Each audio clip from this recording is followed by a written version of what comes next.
Now, if you don't like this album, you're probably just not mad enough. Crybaby is one of the most culturally significant documentations of American exceptionalism that I can remember. All 10 songs on the album are thematically cohesive, sonically aligned, and the mixing and mastering on this is, again, perfection. Everything sounds so clean, so crisp, so cutting, even the distortion. It's a clarity to the muddiness. You can see it perfectly through, like, and you in a nice Caribbean ocean or somewhere on some private island. That's the level of clarity. Even when you get past the mixing and mastering and the sonics, if you look at what he's actually saying, the lyricism is incredibly elite. Like, his pen is probably the best it's ever been. You don't want to ever sound too preachy. And Vince never skirts on that boundary, not at all. When it comes to the writing, not only is he communicating something effectively, it is also infectious. You get these hooks. It's like 5 of the songs on a 10-song album where I know the hook before the song finishes. That's how good these songs are, like, structured and crafted by this man. It is crazy. I think this is probably his catchiest tape, which, again, a lot of times people want catchy, but they sacrifice substance and sound. A lot of catchy things usually use the same gimmicks, the same kind of beats, the same kind of production. This is not that. It's not something that, you know, people usually want to sing along to, and yet here we are singing along to it. Speaking of sounds, you have a live band, guitars, a drum kit, bass lines.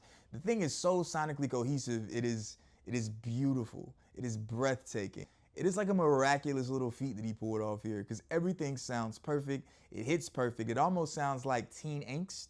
When you think about the origins of rock and roll, punk, all this kind of stuff, we want to label things, if labels even matter.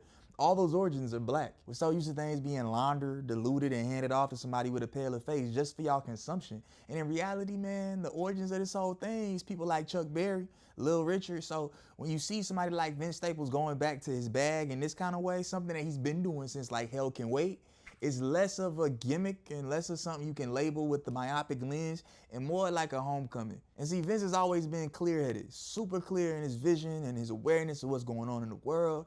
I mean, I think that's the reason why he's so funny. A part of that comes from like this frightening clarity that he has in reality that a lot of people aren't used to. And nothing about that has changed on this album. In fact, it is super needed because the world around us has changed. We are spinning closer and closer to a unipolar matrix glitch. We're all paying attention to the same foul thing. I don't know if you've been watching the news lately. I don't know if you're up to date on everything that's going on in the world.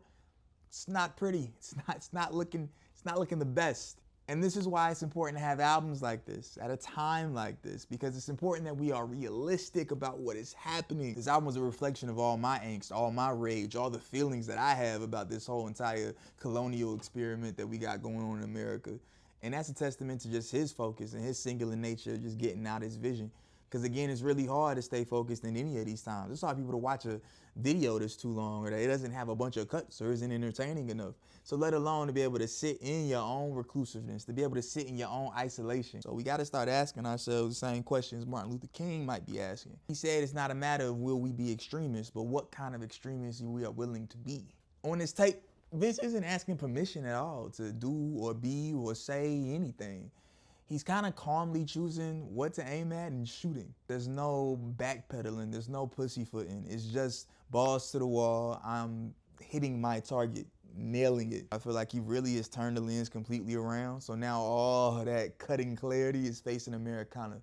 You know, you're able to break the collective illusion, almost like breaking the glass on a fire extinguisher before you put everything out. That's what we're in need of. People to break the collective illusion that we have about green stock go up and things are okay and groceries aren't expensive. Until they all line up, a lot of things won't change because it's easier not to. Speaking of collective illusions, I would love to talk about that White Flag video. It is possibly the best music video I've ever seen in my entire life. The things he speaks about and what he shows with his symbolism is a place that a lot of people are too afraid to really speak on, given just the amount of hate that comes with debasing a flag. This man strings it up and this is the part where this is one of the bravest men alive. As a black man in America, you think about our ancestors being able to watch something like this. This brother strings up this white flag and unflinchingly, it literally zooms in on his eye. He just shoots at the American flag, all draped in white. And like the red comes through as the bullets tear through the cloth. And so it literally seems like the American flag is bleeding. Like, we live in a country where police were first started here just to erase black people. It's always been about managing money. And so now we live in this capitalistic society, this experiment of just rugged individualism, and we're collectively fed this illusion by every single turn. All these things are working in conjunction to bring about the world that we live in. And it's important that we understand that this world was created.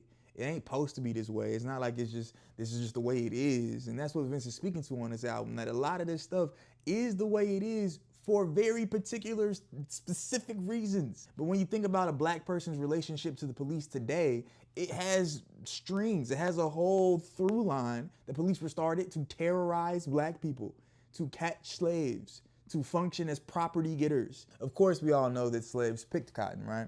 But then you think about how the cotton the slaves picked formed this whole global institution around textiles. You had the Industrial Revolution going on in Europe at the same time, and how do you think that the products got fed? Where do you think they sourced the cotton that they got? It's from America. It's off the blood and the labor of black people, enslaved individuals. It cuts you, it'll leave you hurting, all to pull this soft, pliable material. And we still make something beautiful that clothes the entire world, that wraps the world in our music and our songs and our dance, and is captivating. And in reality, we are a lot like the cotton we pick. And that's the level of intention I'm talking about. Every frame, every song, every lyric is a masterpiece. It's an argument. It's telling you what is and what isn't, and it's making you to reckon with that for yourself. And it's because you're thinking about it. And more than that, you're feeling it. You're feeling it. What do you do when you are able to see it all for what it is, the beauty and the horror? And how do you continue to live through that? How do you continue to filter that out? How do you continue not to pass this down to your children and to your grandchildren and to your communities? It's not like he has to answer it completely, but I do think he finds peace in being able to speak about it. And that's what we are. You know, that's what our spirits do. You know, that's how pliable we have become as a people. In my opinion, I believe it's a perfect response to the times we're living in. That's why it's perfect. Thank you for joining me in my little curated corner. If you like what you saw today, please like and subscribe. We will be coming back with more things to curate for you, to tell you what you should be reading, watching, and looking for. Peace.